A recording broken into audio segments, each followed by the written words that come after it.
What's one thing you regret the most? I don't know. One thing I regret the most, Yes. the lack of understanding of black people.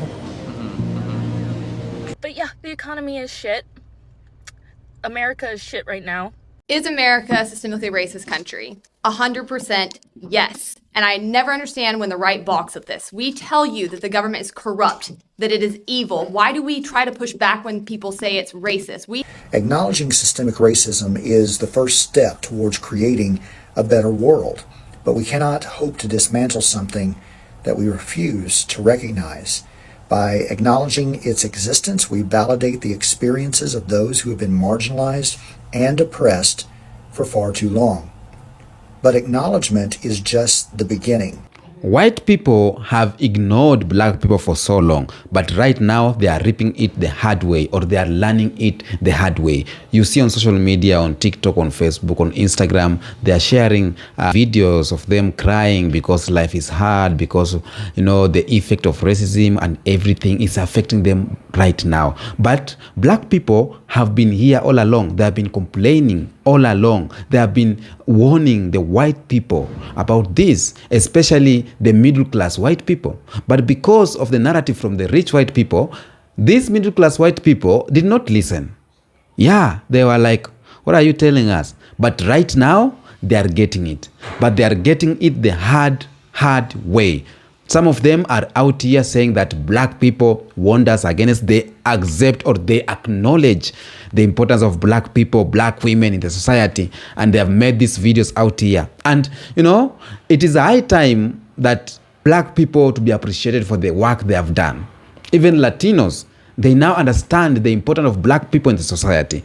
Now, one of the things that black people were warning white people about is, for example, structural racism and economic inequality, or we call systematic racism, police brutality, cultural appropriation, health disparities and environmental racism, whitewashing of history and education, political power and voter suppression. There's a lot of things that black people were complaining about, and they want white people.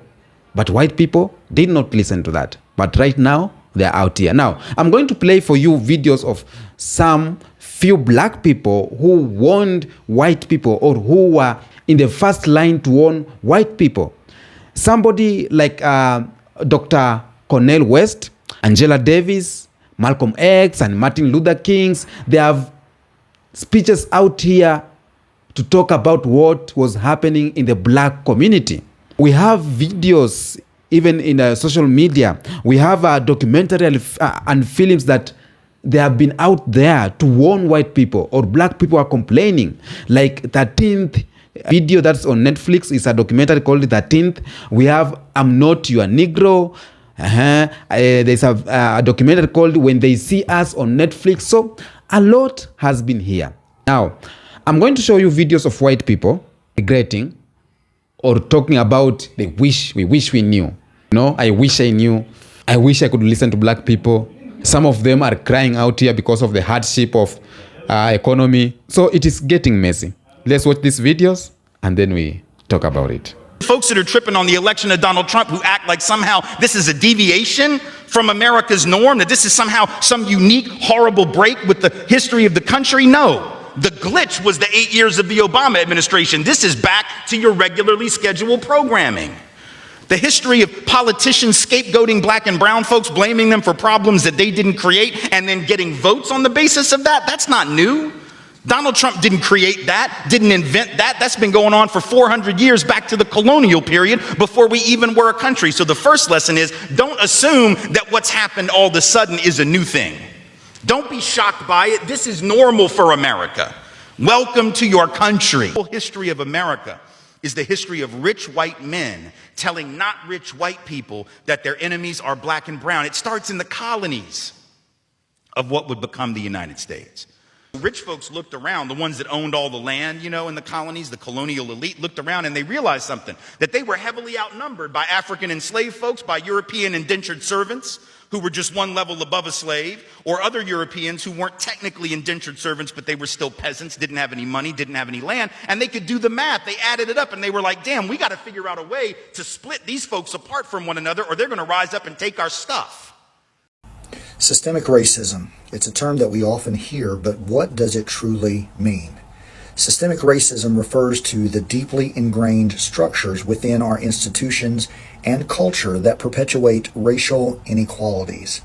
It's not just about individual acts of prejudice, it's about the systemic disadvantages faced by people of color in education, employment, healthcare, and beyond. Acknowledging systemic racism is the first step towards creating a better world, but we cannot hope to dismantle something that we refuse to recognize. By acknowledging its existence, we validate the experiences of those who have been marginalized and oppressed for far too long. But acknowledgement is just the beginning. We must also commit to taking real action. This means actively challenging and changing the systems and structures that uphold racial inequality. It means listening to and amplifying the voices of those who have been silenced for far too long. It means investing in education, healthcare, and economic opportunities for communities of color. It means holding ourselves and our institutions accountable for our actions and inactions. Bringing about a better world requires uncomfortable conversations and difficult decisions. It requires us to confront our own biases and privileges. It requires us to stand in solidarity with those who are fighting for justice and equality. But it's worth it, because when we acknowledge and address systemic racism, we not only create a more just and equitable society for people of color, but we also create a better world for all of us. A world where everyone has the opportunity to thrive regardless of the color of their skin. So let's commit ourselves to the work. Let's acknowledge the reality of systemic racism and let's work together to dismantle it. Because only then can we create a world where everyone is treated with dignity, respect, and fairness. What does systemic racism look like? Well, in 2018, the Economic Policy Institute released a report 50 years to the day after the Kerner Report of 1968, which reported on the incredible wake of violence that erupted in the United States in the summer of '67. And the Policy Institute reported that there was zero progress in closing the gap between white and black America when it came to education, incarceration, and employment. Now, studies show that black newborns are 3 times as likely to die if they are cared for by white doctors. Statistics and evidence continue to show the racism in every stage of the criminal legal system. And poverty and homelessness reflect discrimination against black people and other people of color. And even when you do make it, that racism is there waiting for you. We just got reports of a black woman buying a home where the seller tried to back out after finding out the purchaser was black.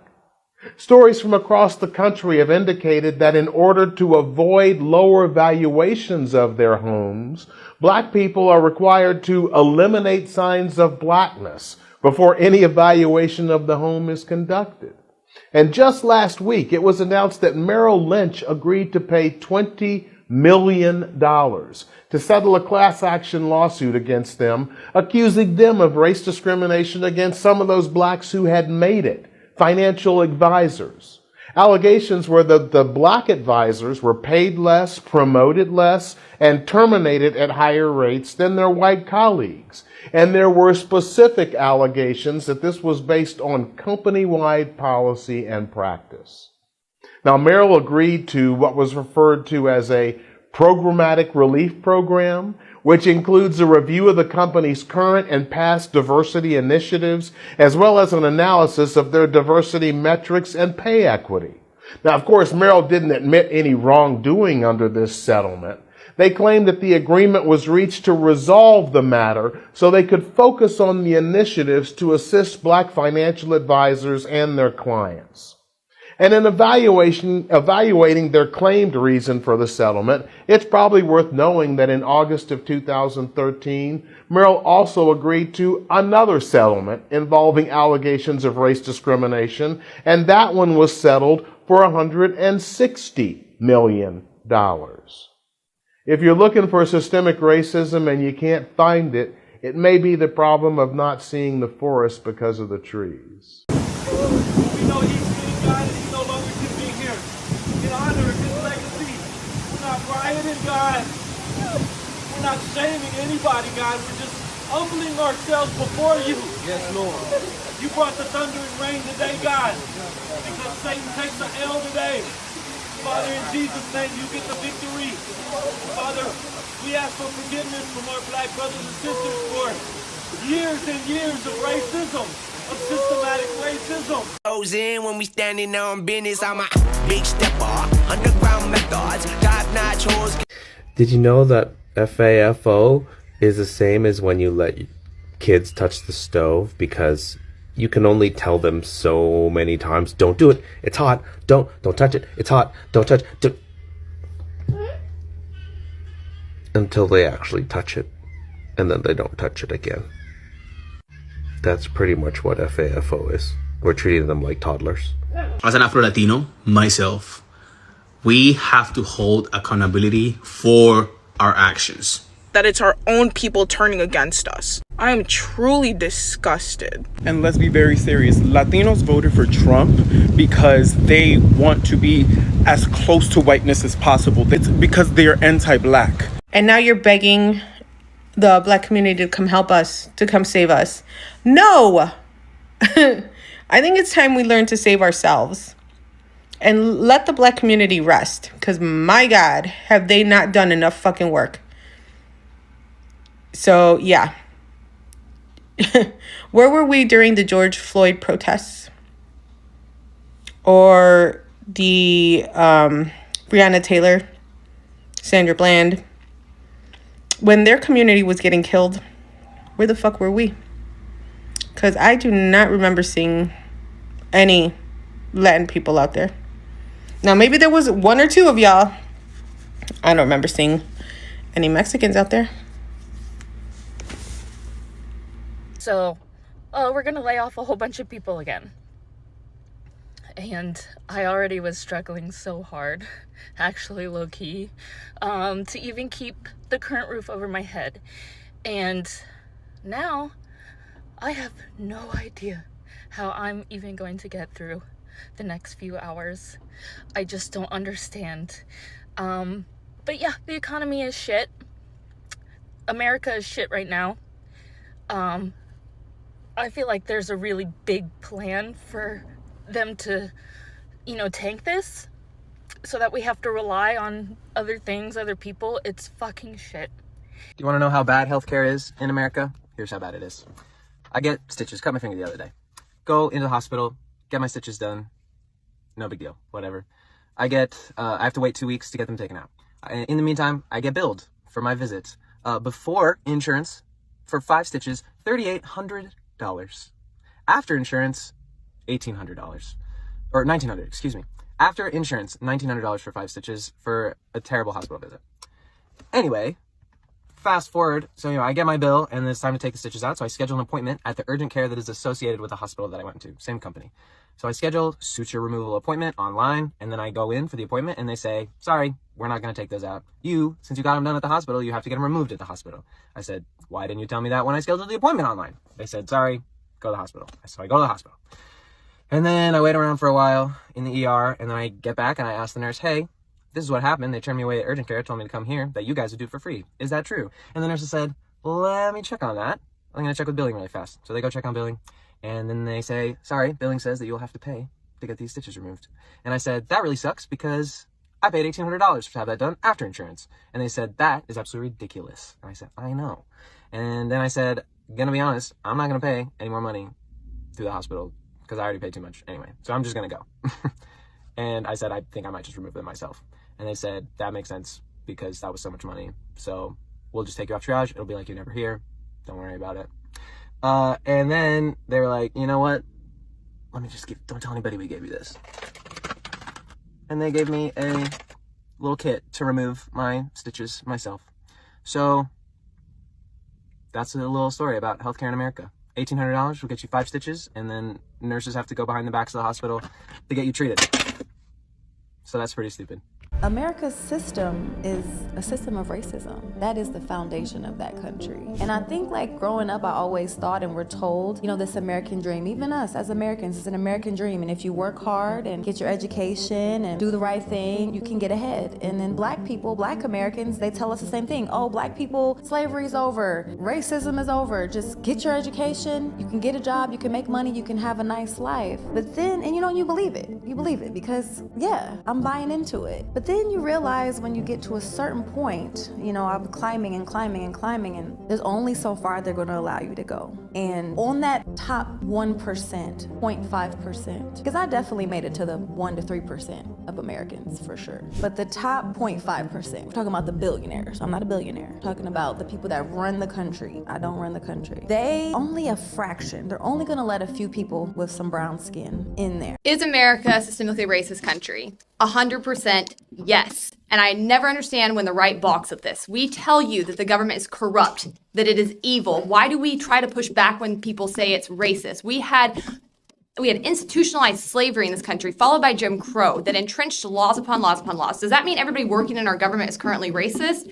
No. Does that mean we still have laws on the books that were put there with racist intent or that have racially disproportionate outcomes? 100% yes. Look at the public school system, where we had redlining that determined where people lived based on their zip codes and their skin color for decades. And that now determines how much money goes to their public schools. And this is why you see black kids trapped in cycles of poverty in our government schools for decades and decades and decades. That's why we need school choice. These arguments support our policies that we're pushing for because we actually want to see all communities lifted up. Look at the criminal justice system. You have 95 million traffic stops that were looked at between 2011 and 2018 across 56 different police agencies. And they found that black people were more than 2 times likely to be pulled over. That disparity lessened at night when cops couldn't see them. They were more likely to be searched than white people, more likely to be caught with drugs, even though white people do drugs at similar levels. Black men are 2.5 times more likely to be killed by police. They're 3.5 times more likely to be arrested for pot, despite both races using those drugs at similar rates. They get 20% longer sentences for the same crimes. When we look at this is a 2017 U.S. Sentencing Commission. When it comes to gun crimes, gun laws were put into place to explicitly block black people from being able to access their rights to self-defense in this country, and boy, do they still work to this day. Black people are far more likely to be charged with gun crimes. They are more likely to be arrested and sentenced for longer time periods when they are caught. As a whole, there are still so many areas across this country where we are continuing to see the government harm people of color at disproportionate rates. And what that should tell you is that we need to limit this freaking government and get it out of people's ways and giving it the power to do this to people. That's the end game. Now, welcome back. White people, those who have realized the mistakes they did by not listening to black people, some of them have been vocal out here. Someone like Dr. Elliot, they have been vocal out here. We have films too, documentaries that white people have, have spoken about the importance of black people or appreciating black people. We have movies out here, and it's very, very, very normal for people to regret, because for the things that black people are talking about, things like systematic racism is one of the main issues that black people have been facing. Black people have been complaining more about systematic racism or structural racism and economic inequalities. Black Americans have long pointed out systematic racism in housing, banking, employment, and education. White America largely ignores these concerns, and now the country faces growing wealth inequality, housing crisis, and economic inability that affect everyone. Now, back then, when black people are complaining, all of white people, like middle-class white people and rich white people, they were like, it is easy. But right now, they have opened the fire to everyone. Now, even those middle white people, they cannot afford paying their houses. They cannot afford paying their mortgages because there is the employment is there, but wage is low, because right now they are taking the same as black people.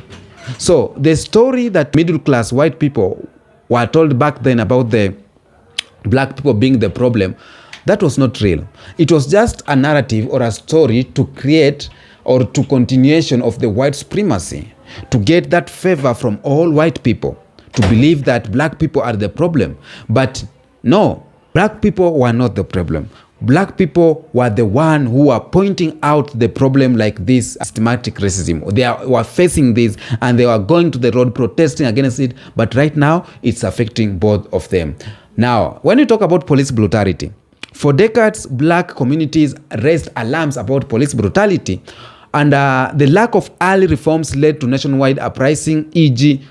George Floyd protest, we remember that, which has forced America to confront policing issues on a larger scale. Now, I saw white people coming out during George Floyd protest, and they now realized what it is to be black, because most of them, they supported black people. They were on the street and asking for reforms. But black people complained about police brutality for so long. Okay. Issues like medical racism, food deserts, and environmental hazards in black communities were ignored.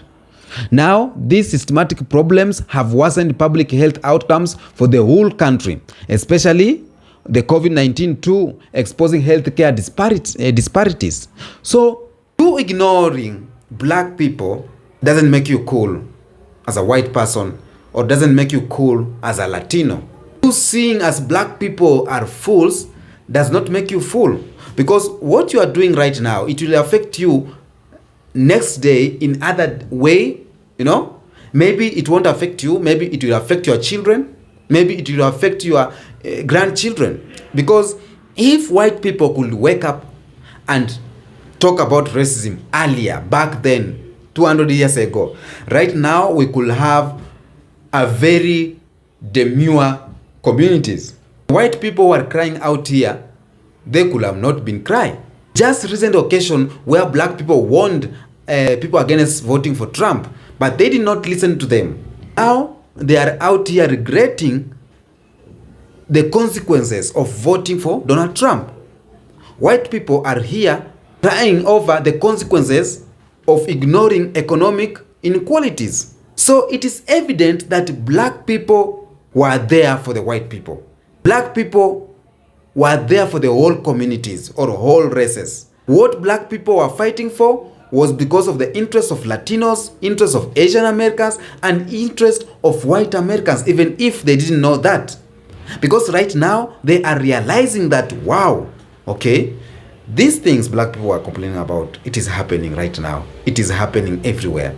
Who else could know that a white man or a white woman could cry? No.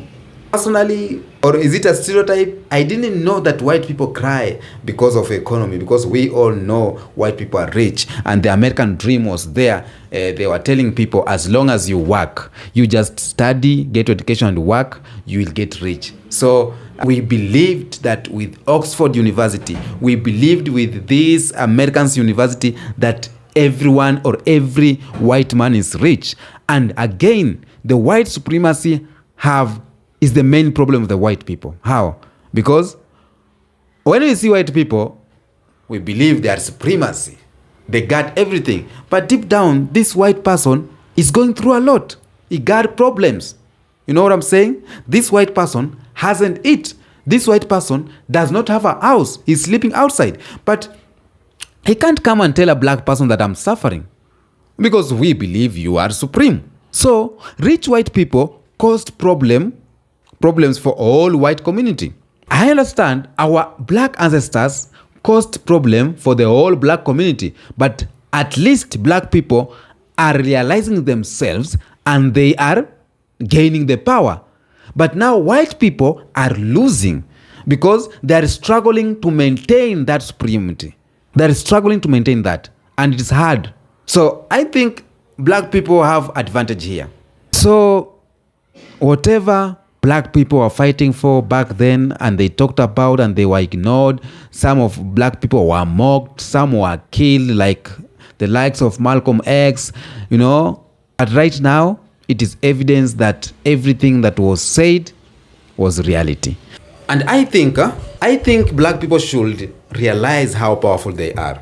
I think black people should now realize how important they are, because we are the real G's. Black people have been fighting for more than 400 years. Black people have been complaining. Black people have been living in a very poor conditions and a racist community. Black people have been segregated. Black people have been slaves.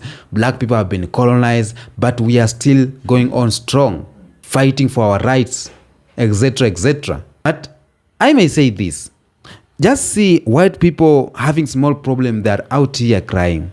It's so hard for you to see a black person on the internet crying because of the hardship of life. So hard. Because we have been, I think we have been made to be strong.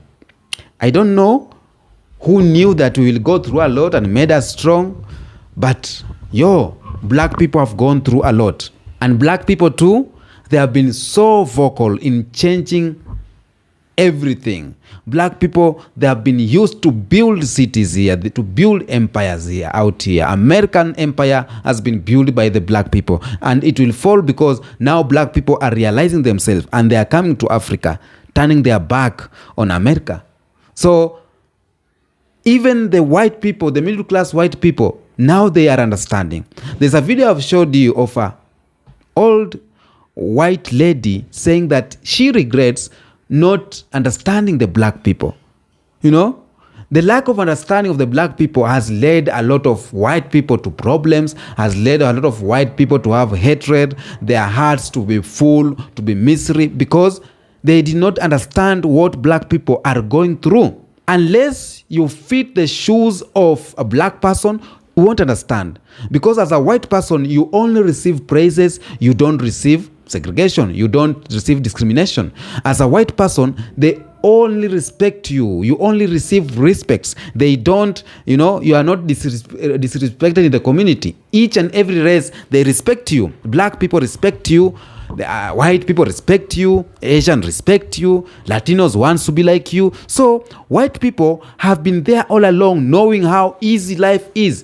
But right now, old white people, some of them, they are realizing that, I wish we could understand the struggle that black people are going through. Because it's only by understanding what black people are going through that you will end racism. It's only by understanding what black people are going through that you can end discrimination, or you can fight for systematic racism. You can fight for black people. Those who are going to protest of police brutality and everything, maybe they are doing it out of sympathy. It's not that they understand or they know. They are doing it out of sympathy. Those who knelt down and asked for forgiveness from black people, it's not that they know or they understand. Nobody could understand what black people went through. It's only right now that the economy is hard, they know, poverty is not for black people only. It's for everyone. Only now that a white person cannot be able to pay the hospital bills, now he or she will realize that, okay, it is hitting him or her that black people have been going through this. When a white person is thrown out of the house because of lack of paying the mortgages, etc., it is the time you realize that, it's hard. But even by doing that, these races, they won't understand what black people went through. Being a slave, working for many hours without payment or less payment, you don't have to see your family again. Maybe ladies in your community are being raped. So it is awkward that a lot of things happen to the black people. But I'm happy that white people right now are appreciating black people. Some are accepting, some are acknowledging, and some they are now experiencing what black people are experiencing, the hardship of life. And I'm praying that all white people, that you do not experience slavery. It's something that you cannot wish even your enemy. I wish that white people not to experience this slavery, because once you experience that, I think you will no more, or you won't be anymore in the face of the earth. You will just vanish because it was tough. I've never experienced that, but I know the hardship of life that is taking place in Africa right now. How you're going to work for someone for many hours for less payment, rich people, I can imagine how our ancestors were going through, or black Americans, our brothers, in the hands of masters. Tell me what you think in the comment section about this video. Do you think that black people are prophets? They saw ahead of time.